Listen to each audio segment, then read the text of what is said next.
Thank you to my Asbantium level patron Fallon Cortez for helping to support the channel. Artificial intelligence has always deeply fascinated me. The idea that you can train computers to essentially replicate human skills and abilities. Alan Turing's Turing test is now in the distant past, because machine learning has proven time and time again that computers can fool anyone with their creations. AI has always been controversial, with movies like Terminator suggesting a future where the machines rise up and take over the world with brutal robots. And of course, that is actually always going to be a legitimate concern. But more realistically right now is how AI affects human jobs. Without us really noticing it, AI has been creeping into every facet of our lives. You can use it to dramatically edit photos or create images from the ground up. Hell, AI can even create music now. I am one of those melodramatic fools. I've recently found myself exploring this AI world, and it gave me an idea. How well could a computer do my job for me? So I went to Novel AI, which is trained on countless pieces of written media and can easily generate any kind of text. Whether that be a short fiction story, a news article, or a list of dog breeds. I gave it the simple prompt, "This is a video essay about the TV show Doctor Who," and I used these settings, before just spamming enter and allowing the machines to do whatever they wanted. I only intervened when I needed to re-roll an entry because it started to repeat itself or go off the rails. I didn't write a single word, I didn't write a single letter in this entire thing. Everything you're about to hear is entirely written by computers, and I'm just going to repeat it verbatim, mistakes and all. It's truly something to behold. So, sit back and enjoy, because this is what happens when an AI steals my job.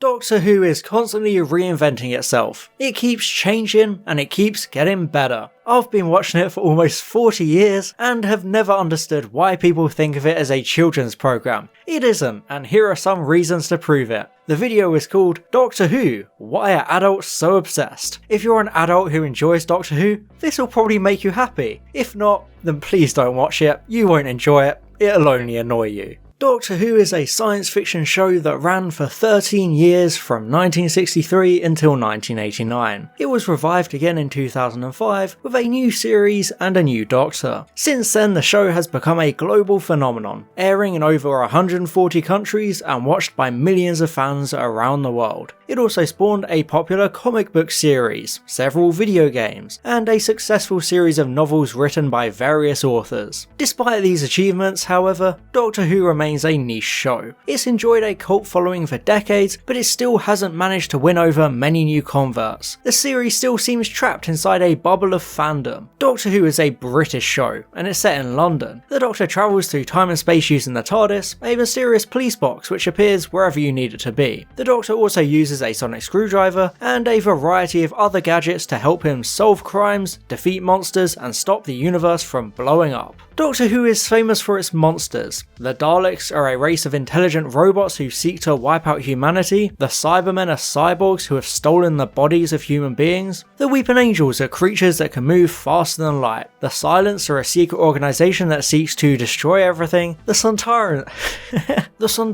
are a race of warriors, and the Zygons are shapeshifters. These are just a few of the monsters that Doctor Who has faced. There are dozens more, but the Doctor has always managed to come up with new ways to defeat them, and that's just one of the reasons why it's so popular. It never stops surprising us.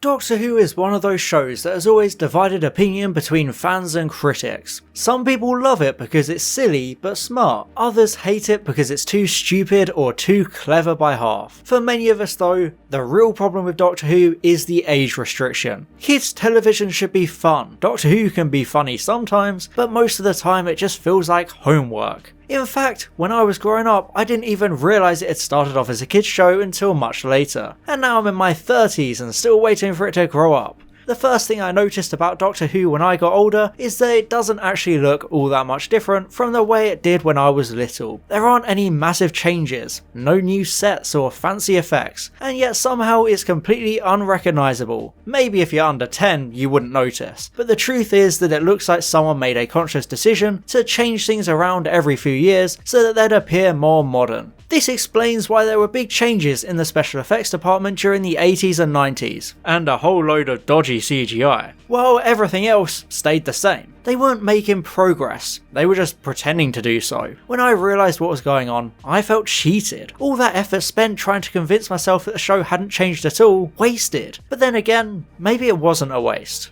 Maybe it was me who had grown up, rather than Doctor Who. That would explain why it took me so long to realise that I was watching something which had already happened before. It also explained why everyone seemed to think the show was aimed at children, despite its obvious complexity. It wasn't them being dumb, it was me being slow. And yet, even after learning about the show's history, I couldn't help feeling disappointed. Despite being aware of how old it really is, I'd imagined Doctor Who to be timeless, a classic. Something you could keep coming back to and rewatching for decades. After all, isn't that what makes Star Trek and Battlestar Galactica such good shows? You can watch them over and over and still find plenty of new stuff to appreciate. It's true that both series contain references to other episodes and characters, but they never feel like a chore to follow. You know where you are. The same goes for the original Star Wars trilogy, and the Godfather films, and the Matrix trilogy. These movies exist outside their own universes, and yet they manage to stay fresh and exciting for audiences young and old. But Doctor Who doesn't work like that. Yes, there are certain elements that carry through from story to story.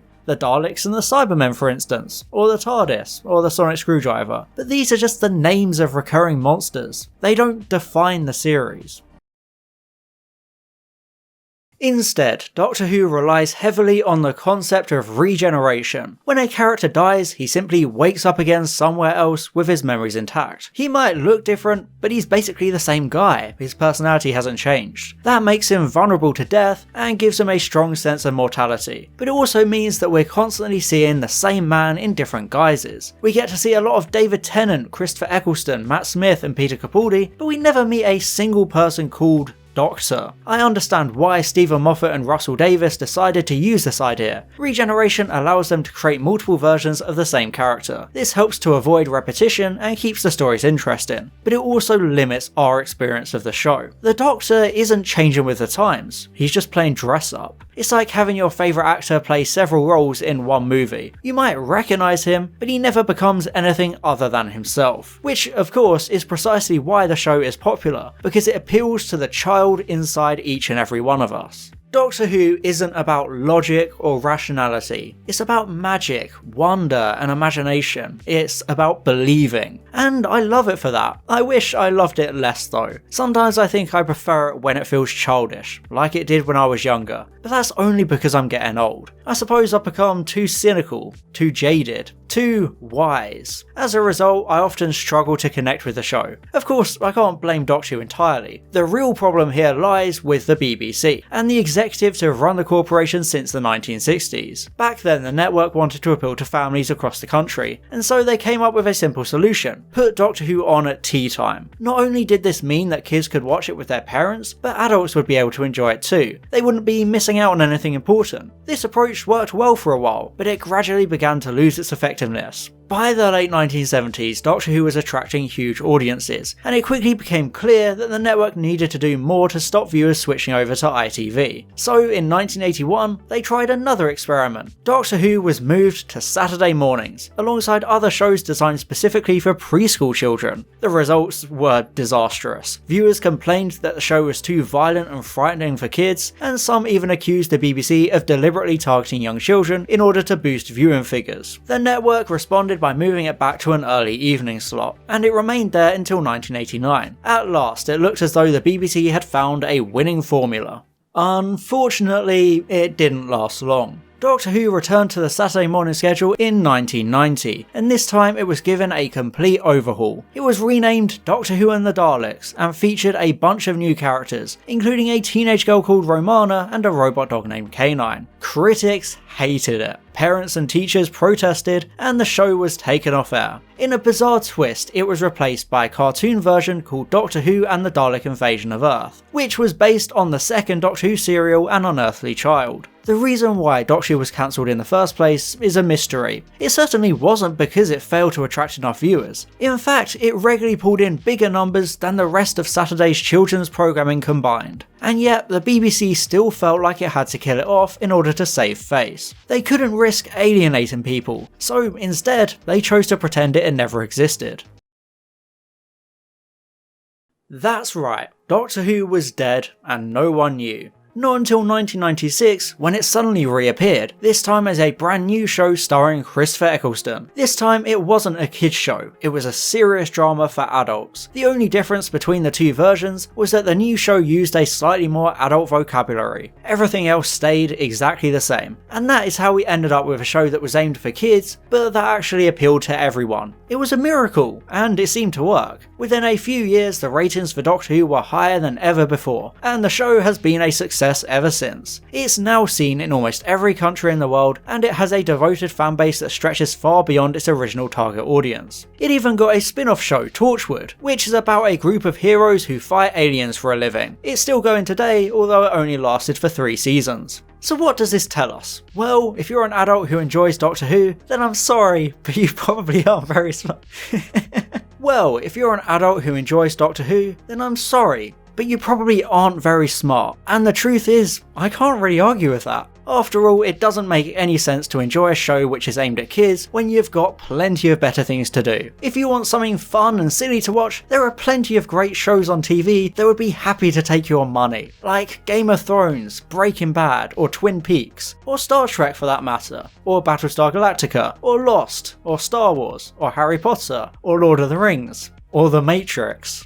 But there's also something else going on here. It's not that Doctor Who appeals to children. It also appeals to adults in the same way that Star Trek and Battlestar Galactica do. It's about fantasy and it taps into our childhood memories. It reminds us of simpler times when life was easier and there wasn't such a big mess between the generations. It's about nostalgia and about escapism, not just from reality, but also from the problems in our own lives. That might sound stupid and childish, but that's just the point. Doctor Who is supposed to be stupid and childish. It's supposed to remind us of what we lost along the way and what we're still trying to find. That's what makes it so special. I can't say whether the new Doctor Who will survive for another 50 years, but I hope so, because I'd love to watch it with my son and maybe even teach him a thing or two about how the world really works. I'd love him to grow up loving the Doctor the way his dad did, so much so that he'll look back on it fondly, just like I do. I'd love him to appreciate its magic, wonder and imagination, rather than its cheap tricks and contrived plot twists. But I don't know if he'll ever get the chance to find out. After all, he doesn't even exist yet. So let's break down what just happened. It's obvious that the AI isn't yet smart enough to completely take over, with its errors regarding specific details like monsters, but that's something easily fixed by using something like the lore book. The biggest issue is its inability to make an argument and back it up, since it kept flip-flopping between saying Doctor Who is for kids and Doctor Who is for adults, along with even saying adults shouldn't be watching it right after saying how good it is for adults to watch. So it's very messy as an essay writing tool. In its default state, it does know a surprising amount about Doctor Who. It's familiar with actors and showrunners, although it did go off on a weird alternate history tangent regarding the broadcast times of the show, and stuff like the show airing as a cartoon, or Christopher Eccleston becoming the Doctor in 1996. But I think that simply comes down to what the AI has been trained on. Every piece of machine learning, whether that be text or images, needs a detailed database to pull from and reference. You can't just ask for a photorealistic picture of a dog without teaching the AI what a photorealistic picture of a dog is. So I think this experiment shows that if you did feed the AI all of my video scripts and a bunch of information about Doctor Who and its history, it would probably create a scarily accurate video. Seeing an unfeeling machine describe the magic and creativity of a piece of media was kind of unsettling, and shows just how human this technology can seem despite it lacking emotions. The difference between humanity and machine is emotion and, well, humanity. Understanding the thoughts and feelings that go into a piece of media or a piece of art is a big part of creating and appreciating it. But when you give an AI enough human emotion to study, it can replicate it and fake it in such a way that it feels genuine and authentic, which terrifies me, especially because I wasn't even using the highest level model available on Novel AI. There's an even more advanced one which is locked behind a subscription. It makes you wonder about the level of machine learning going on within private industries, we can only see the quality of the publicly accessible AIs, and for them to be this advanced already kind of sends a chill down my spine. But for now, I think we're safe from Skynet taking over the world, especially when you see the chaos that unfolded when I made Novel AI write Doctor Who fiction. Oh boy.